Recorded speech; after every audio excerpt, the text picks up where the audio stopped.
Lakers fans, how's it going? Y'all thought you were going to beat the Milwaukee Bucks and that bad man Giannis Antetokounmpo, did you? I got another thing for you. You got another thing coming, okay? Yo, how's it going, guys? It is MWT here with another video. Try to keep my composure for this video. We got 4 games to go over. I need you guys to like the video, give it a blue thumbs up, and subscribe to the channel if you're new. Post notifications turned on. We are so close to hitting 200 subscribers. Can we do it by 2020? We got like what? 10 days?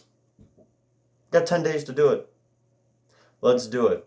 I believe we can. I believe we've got a shot of hitting 200 subscribers by 2020.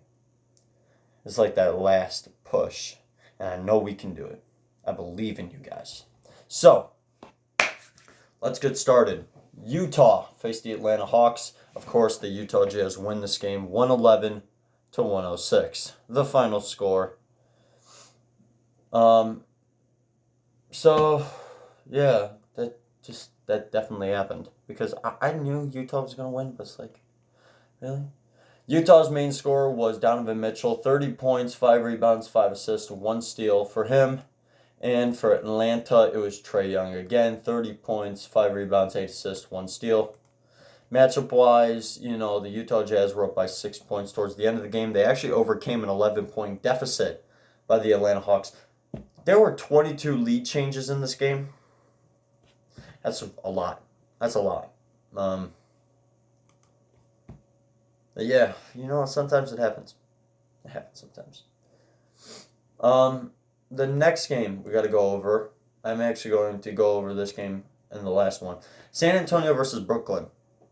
Yeah, San Antonio beat the Brooklyn Nets. 118-105 the final score. Looks like they finally took my advice and started winning. Because, Brooklyn's main scorer was Spencer Dinwiddie again.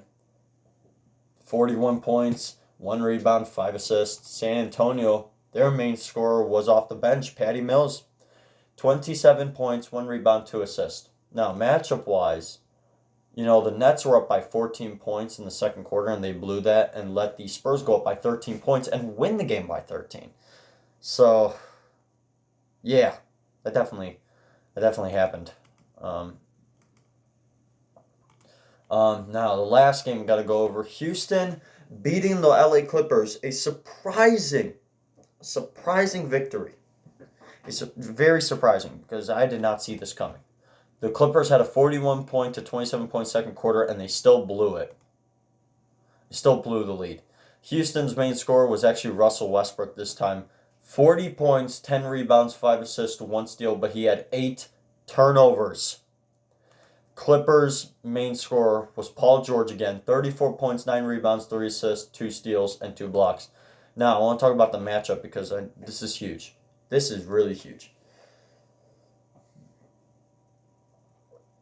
The Clippers had a 17-point lead going into the second half. And they blew it. Let the Houston Rockets grab the lead at the beginning of the fourth quarter. Go up by 12. But then, the Clippers came back. After that, though, they couldn't come back after that. They lost the game by 5 points. This should be an easy victory for the Clippers. They blew it. And I was deeply frustrated when I found out because I thought they were going to win this game easily. It's unfortunate. Am I missing something? It's like I'm missing the game. Oh. I know what game I'm missing. Hi, Lakers fans. It's me talking to you. MWT. Remember me? Predicting your season? The fall is coming. Just wait. The Milwaukee Bucks in the Pfizer form. The best team in the East versus the best team in the West. Even though I would argue that it's actually the Clippers. But 2 of the best teams. And the Bucks come out on top. 111 to 104 the final score. In regulation. The Milwaukee Bucks, I'm going to go over the matchups first, and then I'm going to go over the box score for both teams. Now, the Lakers had a 3-point lead in the first quarter. They never led after that. Let the Bucks go up by 21 points in the second quarter. Okay. Now the Lakers are mounting a comeback, and now I'm getting scared. I'm watching this game live. But then the Bucks win the game by 7. The Bucks had a 42 to 29 point second quarter, and they had 65 points compared to 46 at the end of the first half. So, where did we go wrong? Well, let's take a look at the box score, guys. I'm going to start with Milwaukee's box score just because I think it's important to realize that Giannis Antetokounmpo scored 34 points in 32 minutes. 11 for 19 from the field, 5 for 8 from the three-point line.